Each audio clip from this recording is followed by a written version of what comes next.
Hello, folks. Welcome to another edition of Creator News Live. I'm so glad this is kind of the second show we did right out of doing Ecamp's Creator Camp and speaking at CEX. It's just been a crazy, crazy time, and we're heading to Momentum. I'm going to head down to the Unsinkable Connor Brown's neck of the woods in a couple days, so that will be fun. That's the last big one of the year. But Connor Brown, you're fresh from Ireland, right? Like, tell us a little bit about that. I mean, it had to be an amazing time. Oh, it was fantastic. So this is my second time to Ireland. This is my first time we exclusively played golf pretty much and then bounced around some towns. It was just me and my dad. So it was an unbelievable father-son trip, playing some courses that were on our bucket list, some of the best in the world. And it was great to be able to do it with him, walking alongside him on all those courses. It was fantastic. Plenty of pints of Guinness as well. And Jeff, I'm excited because this week I get to see Jeff C., who's coming to Momentum. And no, you cannot crash on my couch. I'm sorry. Come on, man. Okay. Right. Well, anyway. So I'm excited for this, guys. You guys joining in. We're going to be talking all about visual marketing today. You know, this is one of my favorite topics. And this guy is amazing. I got to meet him at CEX. He was kind enough to come to my session. He probably and I'm like, okay, he's got to help me with my visuals. Like, that's the whole reason here. But he wrote this great book. We're going to be talking about this today, The Visual Marketer, from our friends at Tilt Publishing. But this is like I was telling him in the green room. This like scratches my itch because it's got so much stuff about marketing, but then the visual stuff and stories about brands, stories about things that Jim has done.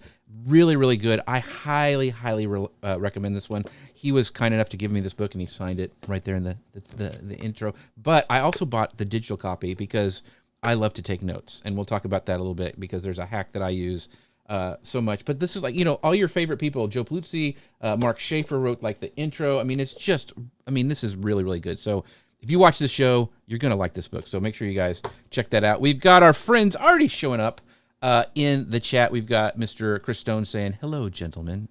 Man, he's awful proper today. Because Connor's back from Ireland. He wants to be on his best behavior.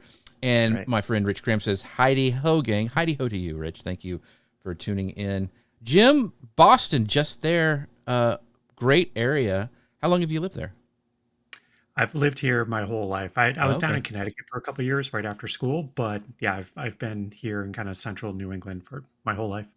Very, very cool. So I'm going to hit go on the podcast machine, and we get started. You guys ready? Let's do it. Ready. Okay, here we go. Hello, folks. Welcome to Creator News Live. I'm Jeff C., and you're not. And I'm Connor Brown, and this is the show that keeps you up to date on what's happening in the creator economy and so much more. You ever struggled to make your visuals stand out in a crowded feed? Maybe you've wondered why some brands instantly grab attention while others fade into the scroll.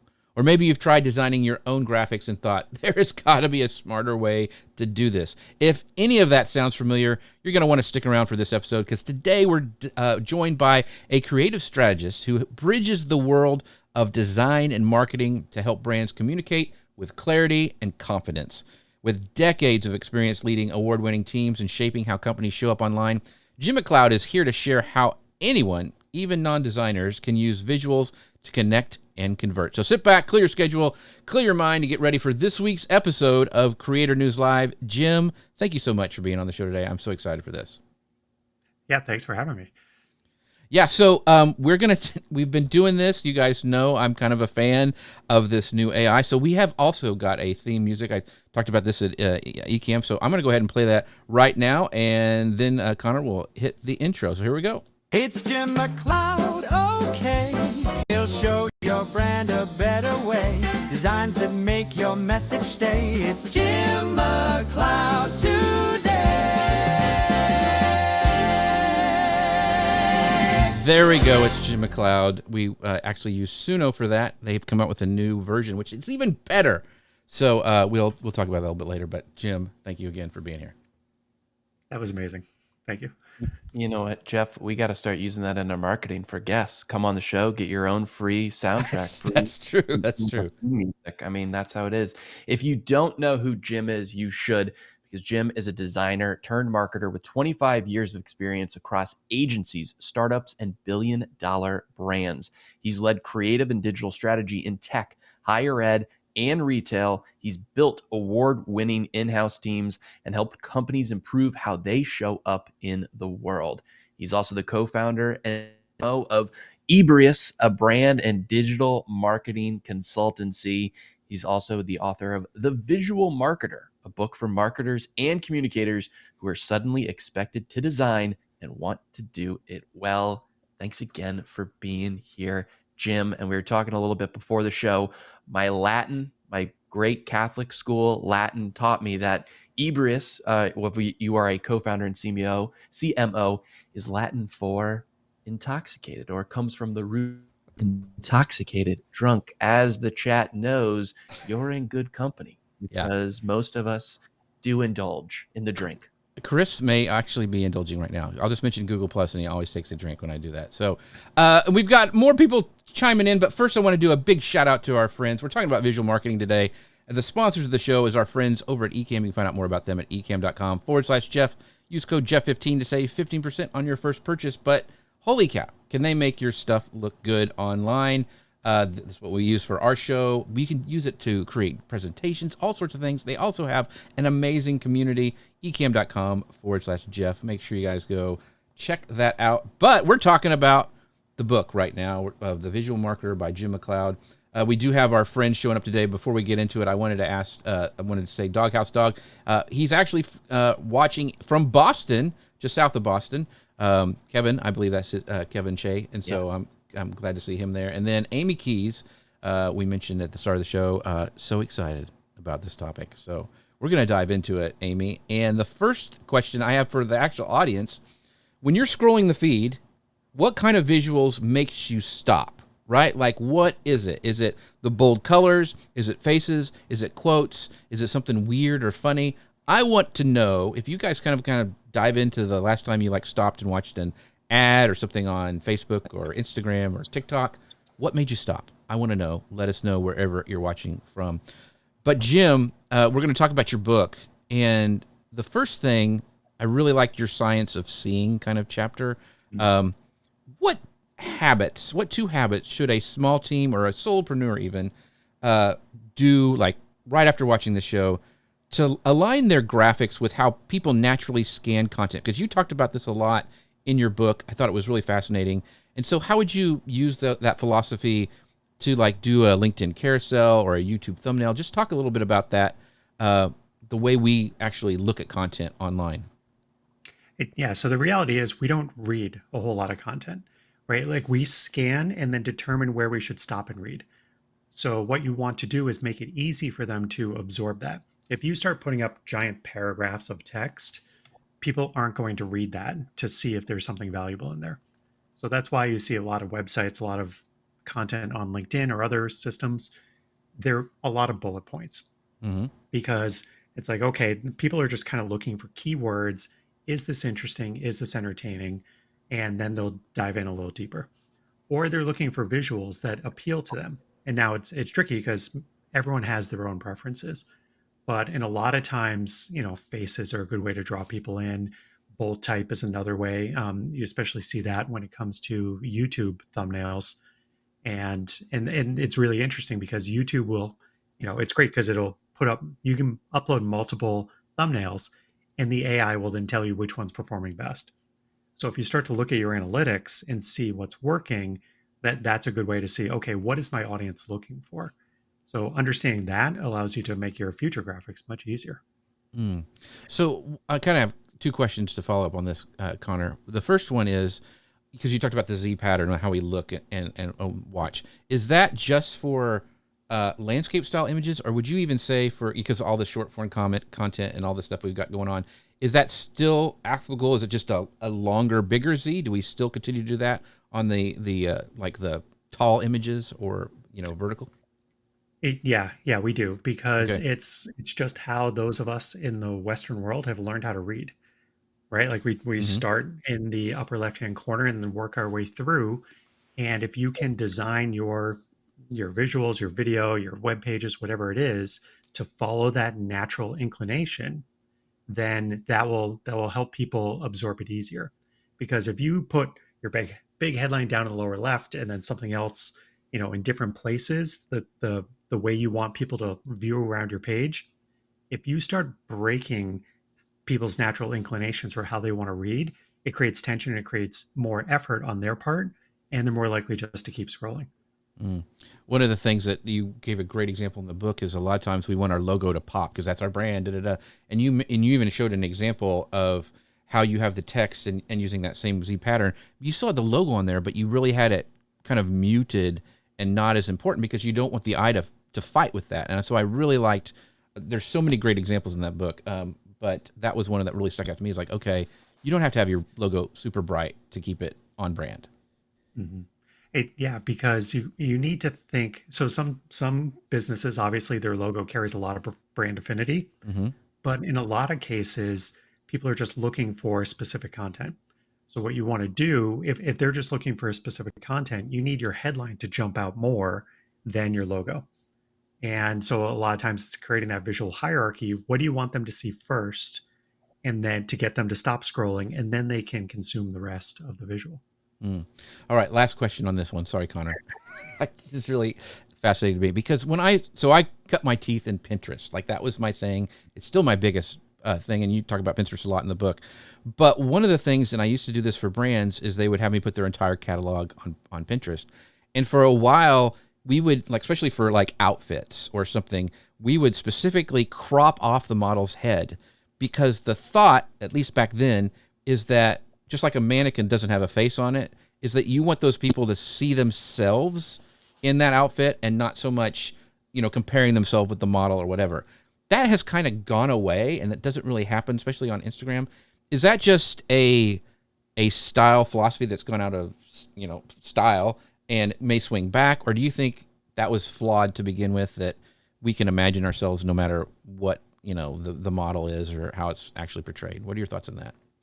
It is interesting because there was a website maybe 10, 15 years ago called She Has No Head. Right. And it was mostly in the comic book space, but it started to identify just the objectification of women, Mm-hmm. right? If you're only showing a woman from the neck Right. down, you're kind of taking her presence out of it. Right.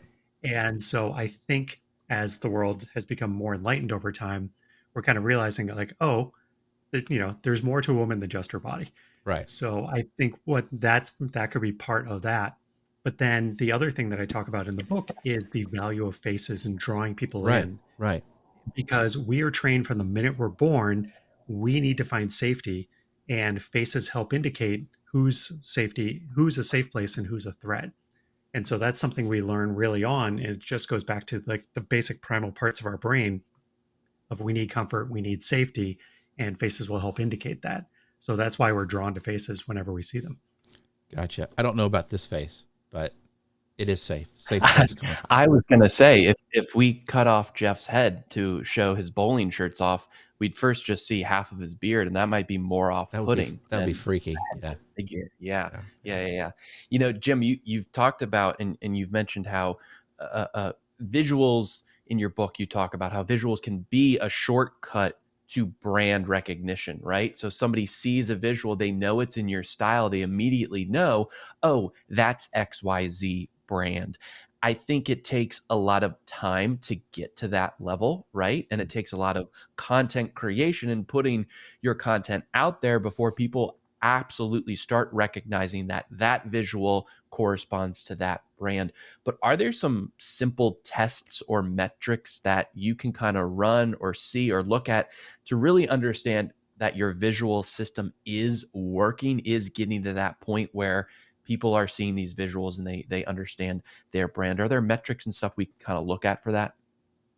If you're doing customer surveys on visuals and graphics, one of the things that you can do is do kind of a low resolution, almost pixelated version of your graphics. And does your audience or do your consumers, are they able to recognize this is you versus this is your competitor versus somebody else?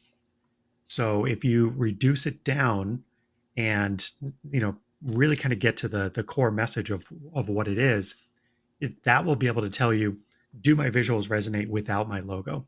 I used to work for a CMO years ago who said, if you took the logo off of our slides or content or whatever, would people be able to distinguish this is ours versus this is our competitors? And so that drove us to kind of really change, reevaluate how we were putting these things together, because we did want it to be uniquely ours. So then it was more of, okay, just make sure the logo's on there. It is, what's our typeface, what's our color, what are kind of the basics of the brand that we need. But then it is, okay, can the user still tell what that is without the logo? Yeah, I think that's a great point. And the other thing, we've kind of done it with our team is, and you talked about Pinterest and Instagram. There was a really, and it's still a problem, but they love to use those scripty fonts, like where you can't read them. Like if you shrink them down to the size of a phone, you can't, I don't even know what your logo is. Like it just looks like a scribble on the screen. And I know that's kind of a trend in like Pinterest and Instagram. And I've always told the team, like, shrink, don't, it looks different when you have a big widescreen monitor and you're designing your YouTube thumbnails on Photoshop, but shrink it down and see if you can still read that stuff, like it'll be the size on a phone or whatever. So I know you talked about that a lot in your book as well, is like making sure it looks and testing it. You have a lot of stuff in your book about how to test it in the best way and the ways to even optimize your funnel. But one of the things you say a lot about in your book, you repeat over and over, be consistent. Like, be consistent. It's very important. That's how people know your brand, is like, don't be swapped. I mean, we're creatives and we want to switch stuff out, but we need to be consistent. So where is it safe to be playful without harming recognition? Like, because we're talking, I know this audience is full of these really creative people, and it's a struggle. We're very like squirrel, going to the next thing. We want to try this new AI platform or whatever. So when can you help your team or even yourself, like, set those guardrails so it's not boring? You can be consistent, but still not be boring. And that, like you said, that's the struggle, is people want to do new things, new exciting things, but you need that solid visual brand foundation from the start. And you can't mess with that for a couple of years, really. I recommend, 2 to 3 years of not straying from what you're doing. But then where you can start to stray is if you have, say, an event. You can you can expand your brand guidelines by 15-20% for a particular event. Everything related to that event can have this new kind of sub style, but then realize that that sub style ends at the end of that event. That then doesn't go into your next campaign, because what happens is then you start training people. Oh, I've seen these visuals before and it's tied to that event. Now that I see this, this banner ad for a webinar, it must be tied to the event. And you don't want to do that, because people are consuming these things and learning on a regular basis. So you want to make sure that what you're putting out there is always consistent and it's always clear who it is and the baseline of what your brand is. But where you get to be creative is in events or in other kind of one-off use cases. But you want to make sure not to do big visual brand shifts without a lot of kind of research and thought put into it. And you don't want to be changing it up every 2 years or whatever, which is always challenging with, short CMO tenures. They want to come in and they're like, we need to change this and change this and change this. Like, no, we're just getting to a point of recognition. We need to keep building on it. Right. Yeah. Like, the thing about being, I worked for a creative director years ago who said, oh, I'd love to be a designer for Apple.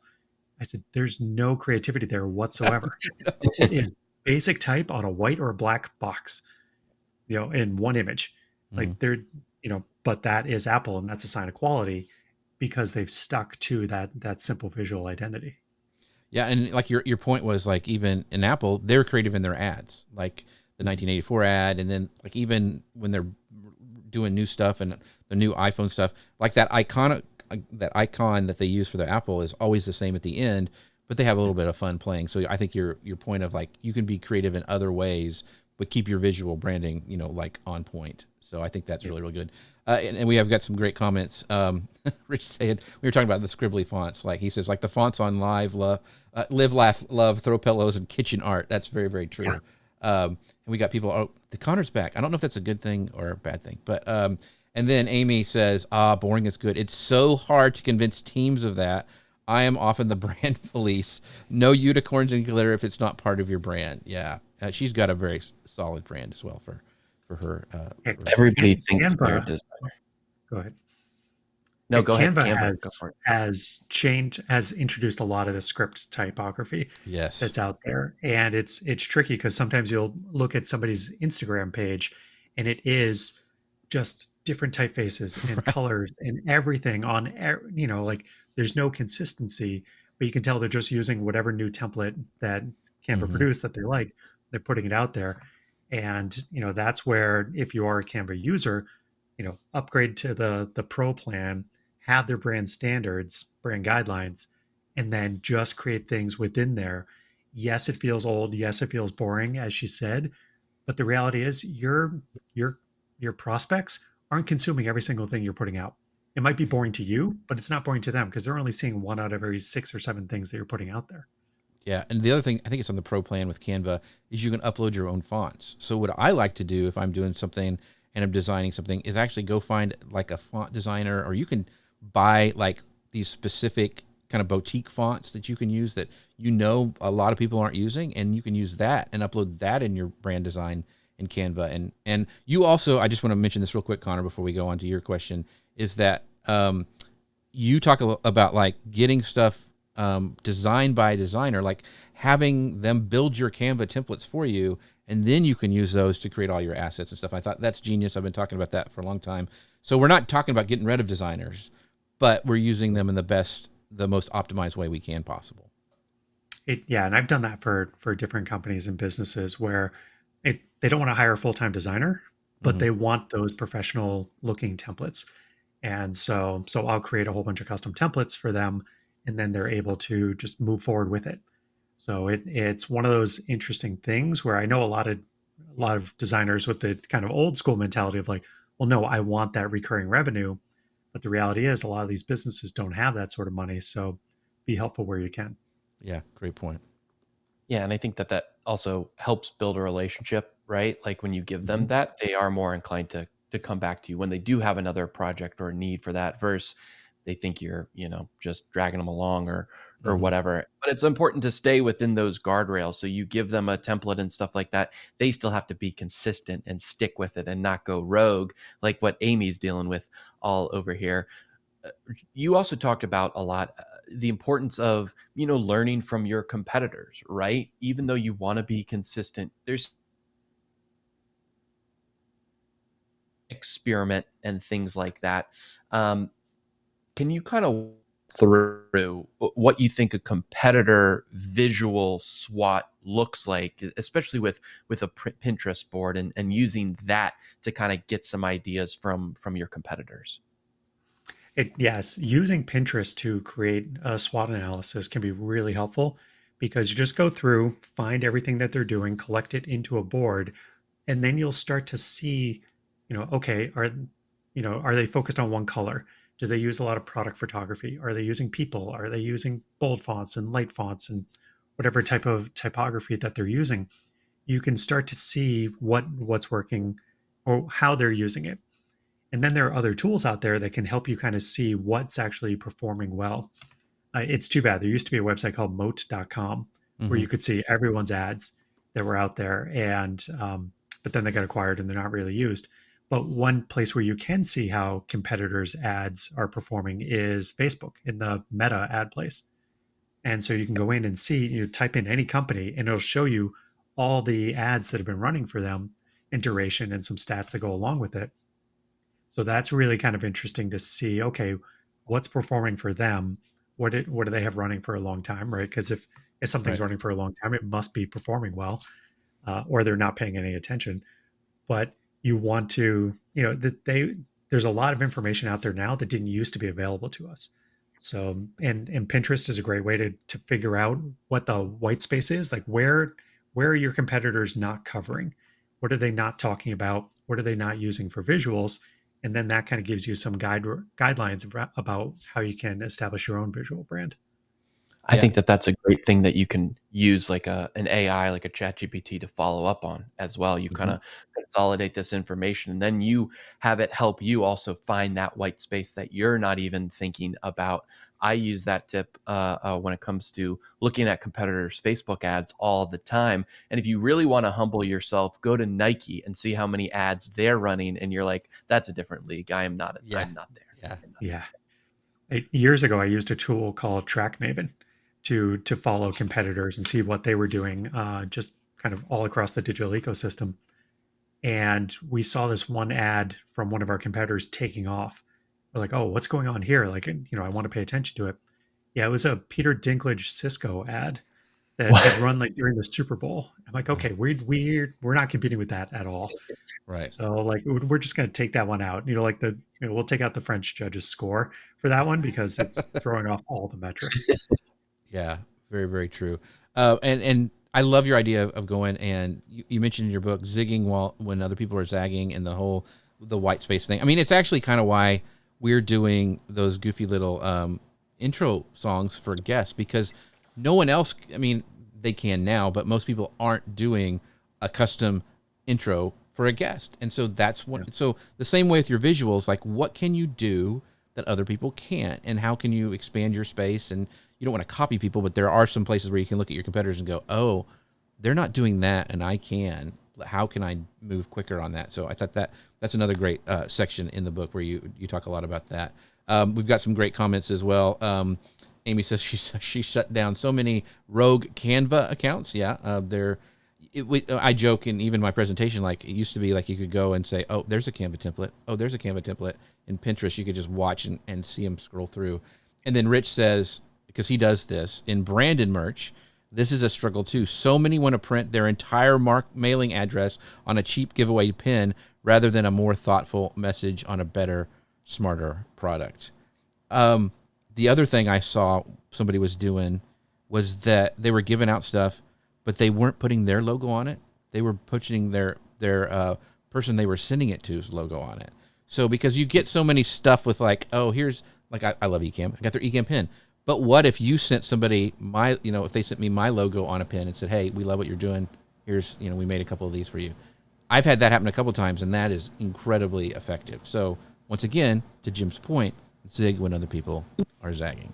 So, and on the topic of rogue Canva accounts, yeah, I work for this one multi-billion-dollar company, and Canva reached out to me and they said, do you know you have 75 individual Canva licenses across your company? Oh, gosh. And I oversaw 3 different design teams, and the brand design team was one of them. And I was like, okay, this is not right. And so they're basically like, hey, unify it all, set up brand standards, do the pro account for all the users, and then you can actually control what they're putting out there. But budget was going to be an issue because it was a large company, and who do you license and who do you not license?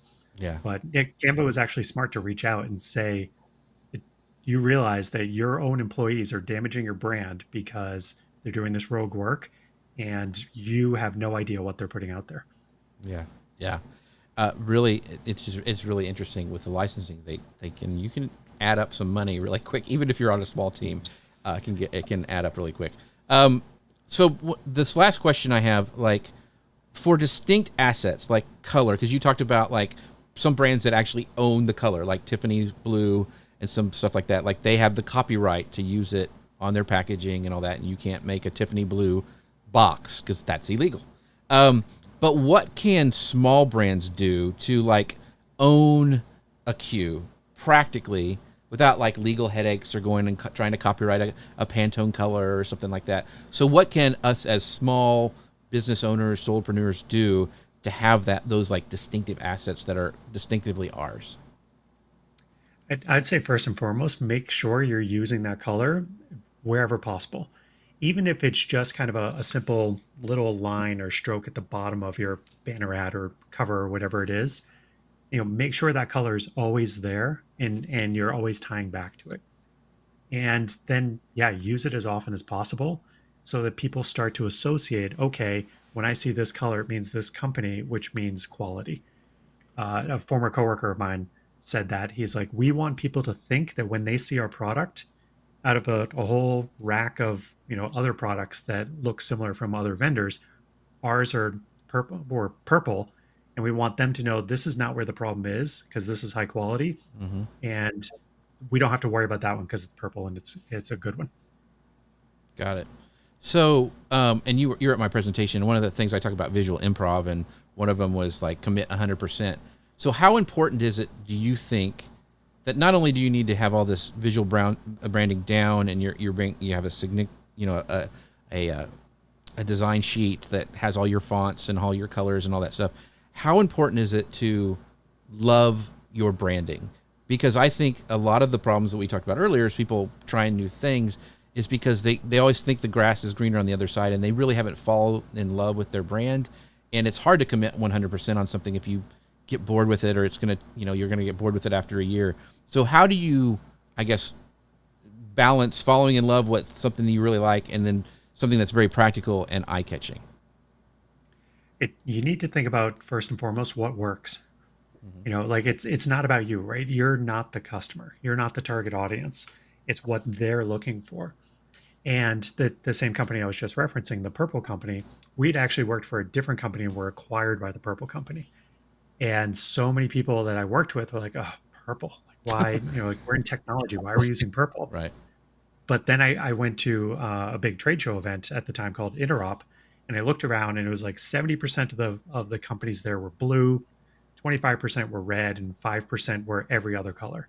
So I said, okay, this is where we can really stand out. If we own purple, really kind of get out there, like I'm not somebody who's going to wear a lot of purple on a regular basis, but I went all in on it because I'm like, nobody else is here. This is a space we can own with this color. Well, one of the things is like for me, we love the old fashioned like 50s kind of aesthetic. And so we've leaned into that really hard. And the funny thing is people are going, they recognize it in the feed. They recognize, oh, this is Jeff's because it's like, it's classic, I guess, or whatever. And people have really enjoyed that. So that's why we're leaning into it. And we enjoy making it here too. So I think it's a yes and kind of a thing where you have both of them if you can make it. So I did that recently with my newsletter, my Marketing by Design newsletter, where after issue 100, I said, okay, all of my graphics are going to be cyan, magenta, and yellow. And so that's part of my big prompt that I have when I'm making my imagery, so that every week when people are scrolling and they see those bright colors, okay, that's this newsletter, and I want to read it because they already know what's inside. They just need to see that to kind of trigger them to say, hey, I should stop and read it. That's a great point. I think that's so awesome. But I also think, I've been in the situation too before where we have a creative director or a CMO or something, and I'm just so bored with our brand. I'm just bored. We need a redesign. And you're like, why do you need a redesign? Do you want a redesign because you look at it every single day and you're bored with it? Boring is good, right? Boring means consistency. Boring means you're going to get the same thing every single time. And people take comfort in knowing that verse you're changing this, that, and the other constantly. That means you're unpredictable, chaotic, right? Those types of words gravitate towards those actions that you're doing. I do think there are some ways to have fun with your own brand, have fun with your own designs, and kind of do it in a short sprint, what have you. Amy Keys brings up a great point. She's like, can we talk about all of the brands doing a green-orange thing and jumping on the Taylor Swift bandwagon this month, obviously for her new album, The Life of a Showgirl, which I know Jeff has on repeat. Not Amy Keys. That's not her album. You mean Taylor Swift?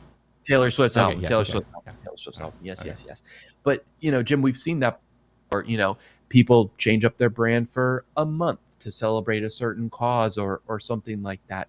What do you say to that? Is that something that, if done right, it can be done well? Or is it something that it can also be really, really chaotic and unorganized?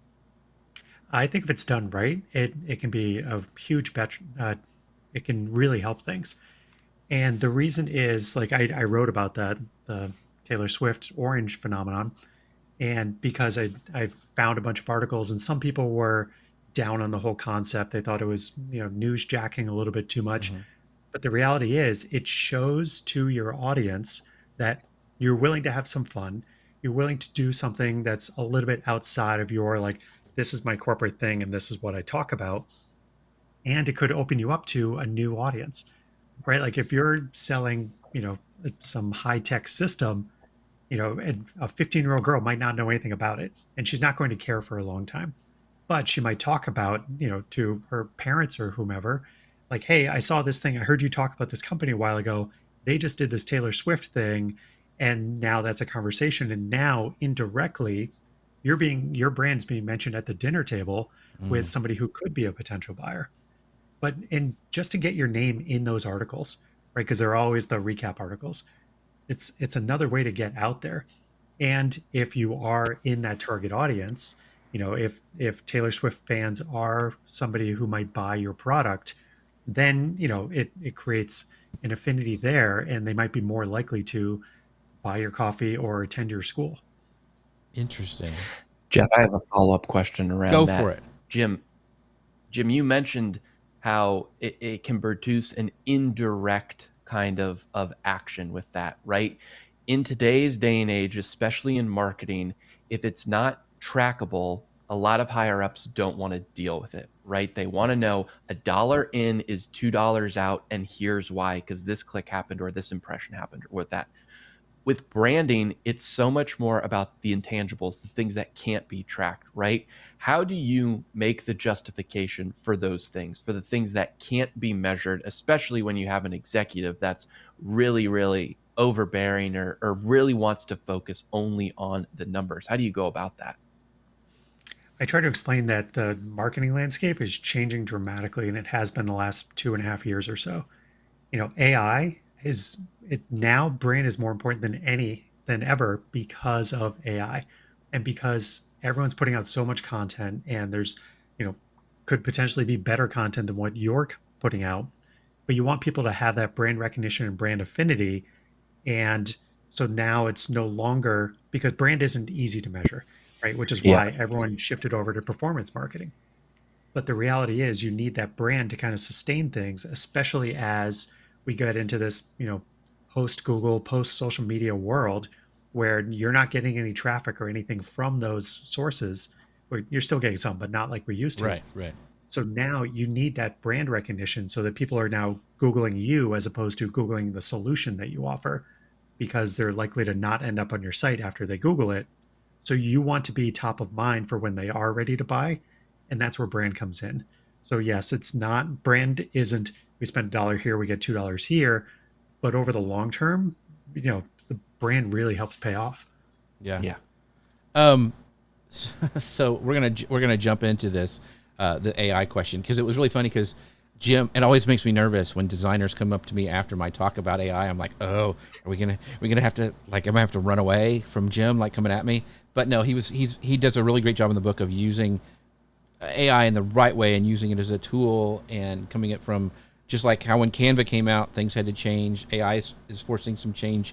So I want to ask you guys, have you used any AI tools like Midjourney? Canva's got it baked in, Firefly, for your marketing visuals? I mean, how many people are using AI to create that? I see Dustin's in here, the founder and CEO and head cheese over at Magi, and he goes, his brand bucket list now is to own a color. Which, the way Dustin's been going, he's going to have a Magi color pretty soon, because he is growing like gangbusters over there. Thanks, Dustin, for popping in. But have you guys used any for your marketing visuals? I want to know, what's your biggest win and what's your biggest frustration on creating those visuals with AI? I'd love to know. Let us know down below wherever you're watching from. But let's talk about AI in the design stack. So it was real. I had never heard anybody say this before, but you said that AI tends to average out, like, kind of, because everybody's trying to hit the easy button, and you're hitting, just the bare minimum of AI. So what is your checklist, Jim, for getting past average when starting with AI? Like, when do you abandon what you're doing and move on to like Photoshop or something that you mentioned before that you're using it to create your graphics for your newsletter? So when do you go like, this isn't working, I'm going to go back to Photoshop or Illustrator, what I'm used to? And when do you continue to use and ideate on AI? Yeah, the thing that I've seen is average inputs create average outputs. So if you Mm, just put a simple prompt in there, then you're going to get something simple back. I tend to jump around through different tools. So I now see AI as just another design tool. And I was working on a book cover recently where I did some rough sketches in Procreate on my iPad, mhm. uploaded that to AI to come up with some basic imagery.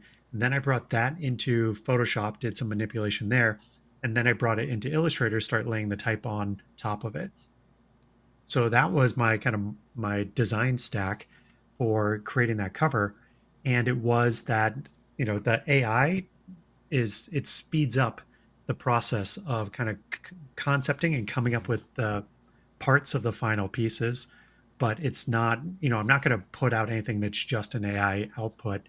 And even with the newsletter, once I get my image, I then bring that in Photoshop and I lay my personalized border around it and the title of my newsletter on top of it, because it's one more step. But there are times where I will use generative fill if something isn't kind of filling Yeah, the space yeah. properly, or if I don't like a section, I'll circle it and remove it. Or if they output something that has text in it that obviously is just random shapes that kind of look like letters, Right. I'll get rid of that too. But it's rare that I'm using just one tool. And it's really not all that different from when I was just a straight up graphic designer jumping between Illustrator, Photoshop, and InDesign or Quark before that. And, it's like, okay, I'm using all these tools, but now I have even more tools off to the side that will help speed up the process. Yeah. Dustin has a great point, Connor. He says, it's like I always say, AI has to fill the entire canvas. If you don't paint it with your own words, the details with your own words, it has to fill it in with its own ideas, and it's usually not what you want, right? So that's very, very true in that. So, yeah, that was And I think that's what a lot of people run into issue-wise. I think for a lot of marketers out there, they can't start with a Procreate because they're not even at that level yet, right? So they do start with AI for ideation and sometimes as the basis of that graphic, and then they take it and try to manipulate it. I think one tool we talk about all the time is Midjourney and how impressive that is, especially from giving you a plethora of options based on the input that you put in. But where it kind of struggles sometimes is finessing those options, right? It has an option you like, you take it, you ask it to make a simple edit, and it kind of goes all cattywampus and changes Right. everything on it, right? So, Jim, how can you take those tools and really have the control and edit the path to keep the control to what you want it to? Are there specific steps where you take it from Midjourney into Photoshop, or Photoshop helps you with something almost acting like a surgical tool? How do you go about that? I run into the same problems that everybody does, where it's starting to get to where I want it to be, and then Midjourney just goes off on a path. Right. And I'll go back to a couple versions and I'm like, all right, let's work from here now. And sometimes that'll help and sometimes it won't. Sometimes I'll take that image and then upload it to ChatGPT or some other visual system and try to manipulate things that way. And so, because some of them are better at having a conversation, ChatGPT is really good with creating a conversation within a design, whereas Midjourney at times it almost seems like it's starting over from scratch based on the edited prompt that you've put in. So that can be challenging, and yeah, sometimes they'll get stuck in a rut. So I tend to use, when it comes to Midjourney, I usually still use Discord for that, because I have a bunch of different chats that I have for my different use cases. And if something is just, stuck in a rut somewhere and I can't get out of, I can't shake something from 5 or 6 prompts Mhm. back, I'll then take that prompt, bring it into a new conversation and run that again, kind of like clear out the Right. cobwebs a little bit. Yeah, those are great tips. I mean, we use Midjourney a ton. We roll, so I call it rolling because it's rolling the dice. Like, we roll a lot. Like, I start with 7 sets of 4 for any prompt just because it helps me quickly get to where I want. But yeah, so we've got some great. This is Dustin says, he said the hard part is most people don't have the vocabulary to describe what they want. That's why the prompt enhance button, where AI can help you craft better prompts, is very, very helpful. Very, very true. And Melanie says, I've been seeing there are certain kind of prompts you need to say to AI to properly get what you want. Gemini, Google, a lot of people on socials are using it for content, but needs a certain prompt. And so, yeah, that's very, very good. And she's got a follow-up question we'll get to in a little bit. But yeah, this is not a commercial for Magi, but one of the cool things inside of it is the way Dustin has built his interface, and the way that he also, you can test out all these different models, and you can have it write you prompts better, and all sorts of things. So I'm a big fan of Magi. especially when you're getting started. But one of the things that Melanie follows up with, and Jim, this is a great question for you. It's like, how would you know what to say and how specific do I need to be? I feel like I bring tension and frustration when you don't get what you're asking for. So how do you not fight against the AI, I guess, is the biggest question Melanie's asking. Well, one of the good things is, unlike a temperamental designer, AI is not going to get upset when you Right. critique it. So that already, you're making things much easier there. But one of the tips that I've found is, if I get to kind of a good place with an image, or I find an image of what I'm looking for, I'll upload that to Claude or ChatGPT or something and say, give me the prompt that would create an image like this. Yeah. And from there, you can start to see pieces that you might not have thought of, like, oh, the camera angle's here. Oh, the lighting is here. Oh, the resolution is this, depth of field or whatever it is, however they describe the video or the image. That will start to show you what the AI thinks in order to create that.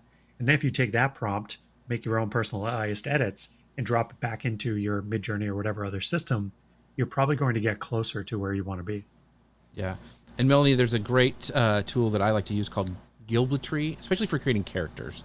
That's a GPT that's inside of ChatGPT, and it'll actually give you a bunch of different variations, and then also give you those prompts to try in Midjourney, which is a lot of times when I get stuck. Like, let's say, especially if it's an abstract concept, let's say like networking. Like, how can you make that better? We've all seen the guy with the shaking hands and all the stuff around him. So how do you make that better? And so taking a tool like that, and like Jim was saying, dropping it in there and having it describe it to you can save you a ton of time.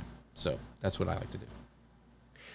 We've talked a lot about two things. We've talked a lot about Canva, and we're talking a lot about AI now, and we're going to bring them together here, which is a lot what they have done with their AI features and tools, which gives, of course, Canva non-designers the design capabilities, right?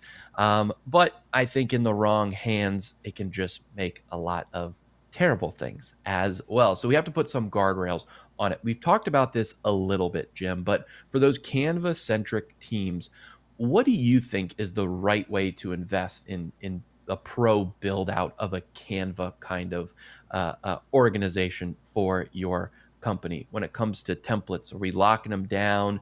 We're avoiding those AI generated logos. Are we not even asking AI to create anything within there, so we can make sure we're sticking with our brand standards? How are you going about Canva with its AI capabilities? I definitely recommend going with the pro plan, creating a bunch of templates and locking things down so that people aren't doing random acts of design all over the place, because you can't control what somebody's creating, putting out there on their own. So if you can lock that down, you can ensure that everything is owned by you, by your design team, by your brand team, and you don't have to worry about bad things being put out there. Then the other thing that you kind of touched on was, AI created logos. This is where a lot of people don't understand that if you use Canva to create your logo, you can't actually own that logo. And because it's generated by AI. I actually saw somebody on Threads yesterday who said, hey, I've got no budget, how do I get started with design and logo and stuff? And a lot of people are like, talk to a designer, find a friend that's a designer. But somebody said, Canva's great for all that stuff. And I said, you can't actually own that logo. You can't copyright that logo. And the person snapped back at me, saying like, it's good enough. And I'm like, okay, Right. As long as you're clear, when you as a branding expert are telling the small business owner, just use Canva for your logo, it needs to be clear that you're giving them bad advice and bad legal advice, because they're going to listen to you based on your bio. But I've got a pretty strong rule about not arguing with ill-informed people that I don't know on the internet. Right. So I just said, as long as you're clear that they can't own it, then that's fine. But yeah, you need to be careful with what's created using AI, because it's not ownable, not only from a copyright or trademark standpoint, but also you don't know if the business across the street got the exact same output from that AI and is also going to start using that logo. So there's just a lot to consider when you're using AI in these DIY tools. So let's take that a step further. So let's say you get it, like a logo you really like, you made it with AI. Would the next logical step to be legal and to make it copyrightable? Would it be saying, okay, here to a designer, go, here's what I like.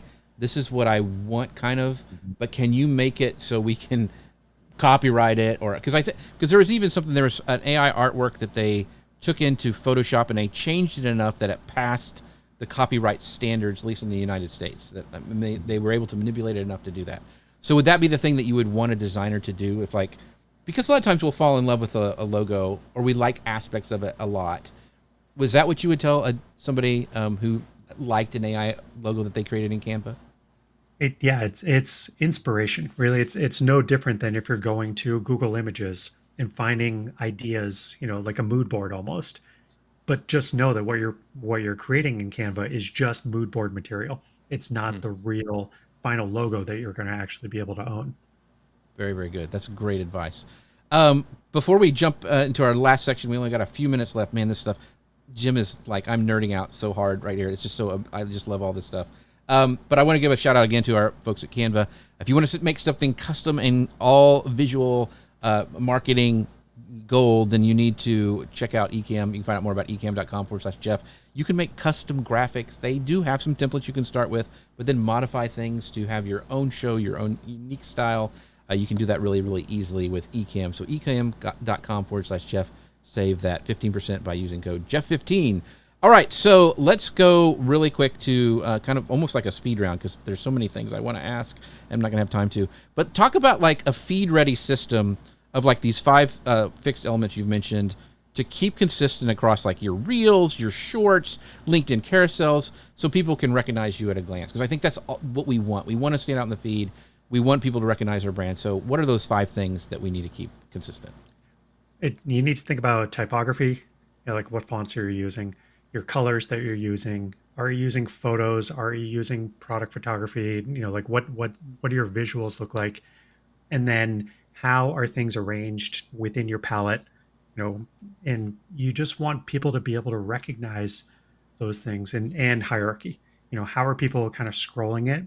How are people visually scrolling it? And those are kind of the key areas where you want people to lock those things down, and then everything else is kind of swap the elements in and out. Got it. Great advice. Great advice. I know there's a million things that can impact the performance of one singular post, right? But Jim, what's your kind of checklist for when you do post something you think it's going to be great and then there's crickets and it underperforms? What's that checklist that you go back to and say, did I do this right? Did I do that right? Could I have changed this to make this post a little bit better? What's that checklist look like? A lot of it is kind of what I was just saying, where it's, what is the hierarchy? What is the first thing you want somebody to see and understand? And then what's the second thing you want them to see and consume? And if you can kind of nail those things down, and you did your design properly, then you can kind of keep going through to triage what the problem is. But if your headline, if you start with big bold type and your headline isn't engaging, okay, then you need to go back and figure out the messaging. If it's not legible at smaller sizes, if the visuals of your typography aren't legible, you need to work on that. Is your image not working because you're using it in a region of the world where that type of person, it isn't a common occurrence? Think about those sort of things. And then, color, typography, the whole kind of layout. Are you designing to a grid? Like the grid system, something that comes along as you get better at using these design type tools, but things need to align and not be, touching the very edge of the screen or the canvas, whatever it is. And you want to make it easier for people to kind of skim around and see if they want to stop and further consume your content. And if things are all kind of cluttered and jumbled, then that doesn't work as well. So think about the grid underneath also. Now I'm thinking of everything I've done wrong in my brand design after reading this book. No, but it's a good thing. It's like he gives you great advice. So make sure you guys pick up this book because it is really, really good. Really quickly, this is a great question by my friend Rich. He says, would the same legal thing be true for Illustrator or Photoshop generated logos with AI? Because Adobe's a different kind of thing because they say they're not training your stuff on, when you make something, they're not going to train on it. And they've supposedly paid for all of their stuff they've been trained on. So would it be the same thing, Jim, for using Adobe products? Not a lawyer, but I would say be careful of anything that is AI generated, and then using that for trademarks or copyright. It is interesting, Adobe stock, if you look there, because they're mixed in, there are AI images within Adobe stock Right. now. And so you need to be careful if you're using something for, an editorial use, that you're not using a fake AI image. And then as you're if you go in and actually open up an image that you like, down below it, there's now a button to say generate alternatives to this photo. So what is a real photo versus what is not a real photo is getting blurrier. So hopefully these stock houses are clearer about what's real and what's not real as things move forward. Yeah, I'm hoping that they'll have some sort of watermark that'll be, across everything that we'll know, instead of everyone's trying to do their own thing right now, and it's kind of confusing, but hopefully that will come in the future. This is a great question by Amy. She goes, I do great with colors, logos, fonts, but I really want to use AI to replace the stock images that I repeat. Any tips? AI is great for updating photo imagery when you have an asset that's going to be used, that's going to be translated or localized, and it's going to be used around the world. Mm-hmm. Because the reality is, here in the United States, we're a melting pot. We have a lot of different diversity with the audiences that we're going after. But if you go to Japan, there's not as much diversity there. So you want to make sure that, the imagery that you have in your ebook or whatever applies to that particular audience. The Middle East, same way. Like, there are certain things that you need to change for different audiences. And AI is actually a good way to update those assets without having to do a full photo shoot with different diverse people. Yeah, you mentioned in the book, and I thought it was really fascinating. I think, in Western culture, white is a symbol of purity, and then it was associated with death in another culture or something. So it's really important that you nail this, especially if you're trying to do like you said, a multinational campaign. Was I correct in that? Did I say that right? Yes. Okay. Yep. Yeah. If you watched Black Panther: Wakanda Forever, Mm-hmm. right? There's a big funeral scene and everyone's wearing white. But if you went to a funeral in Massachusetts and everyone was wearing white, you'd be like, what is going on? Right? Because it's just, we use color in different ways in different parts of the world. Yeah, that's a great point. So much good stuff in this book. Folks, you need to go get The Visual Marketer. You can get it on Amazon. I have 2 copies. I have this copy. And then what I love to do is I always buy a digital copy because I use a tool called Readwise, because I take notes in my Kindle edition. So everything I highlight, it pops over to Notion in a database that I can just go in, like, what did Jim say that was so good that I can use in one of my presentations? Oh, and it's all in my database. So I know, Jim, you're a big fan of Notion as well. So it's great to, when you're starting doing research and learning new things, it's such a great tool. So Readwise and Notion, but go get his book, folks. It's really awesome. So much good stuff in here. I'm learning so much, and I've nerded out about this stuff for years, but it's making me a better marketer as well. So make sure you guys do check it out. Jim, is there anything that we forgot to ask that we should have asked you that you think that is really important for people in this age of AI? Just be careful with what you're putting out there, because it's so easy to put out bad content if you're not paying attention. Like, you can generate an image and there might be something way in the background that you don't see, that something nefarious got in there, and because we don't know what any of this information was trained on, right? Yeah. So be careful with what the output is and look closely, because you don't want some PR nightmare because something was hidden in the background of one of your social media posts. Right.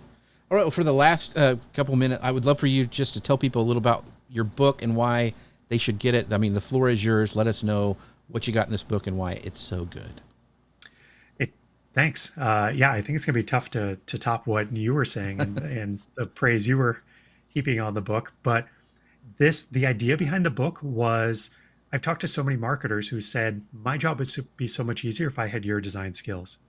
So what I did was basically put those things together. I said, okay, how do I teach the basics of design to marketers? People who are using Canva, people who are using AI, people who are maybe dabbling with Photoshop or Illustrator, but don't really know the depths of it. And I don't get into the depths of a lot of those tools, but I explain what's a vector, what's a raster, what are the basics of typography, what's kerning, what the space between the letters. So I explain those things so they start to be able to see what they need to make better designs for when they're making their own designs. Yeah. So is the best place to pick this up at jimmacleod.com? Is that where the best place to get it? Yep. Yeah. There's a link from there to book.jimmacleod.com, or Amazon is always the easiest for most folks. Yeah. And make sure, so to go there, so jimmacleod.com, and it's spelled JIMMACLEOD. So jimmacleod.com. Make sure you guys who are listening on the podcast, go check that out. Connor Brown, the unsinkable Connor Brown. What is going on with you, my friend? What's happening in the world of Vacation Kingdoms? So much going on. I have a couple fun trips planned for the rest of the year. So follow along at Vacation Kingdoms across social media. And we are well into Q4, which is hard to believe. So I want to hear from you. Where do you want to travel to in 2026? Shoot me an email, Connor, CONOR, at vacationkingdoms.com. And as always, I'd love for you guys to join my newsletter at jeffc.com/news. We have fun every week in the email community. So make sure you guys go check that out, jeffc.com/news. And with that, thanks again to our folks over at Ecamm for sponsoring the show, ecamm.com/Jeff. And with that, we'll see you guys next week. Thank you so much. Bye, everybody.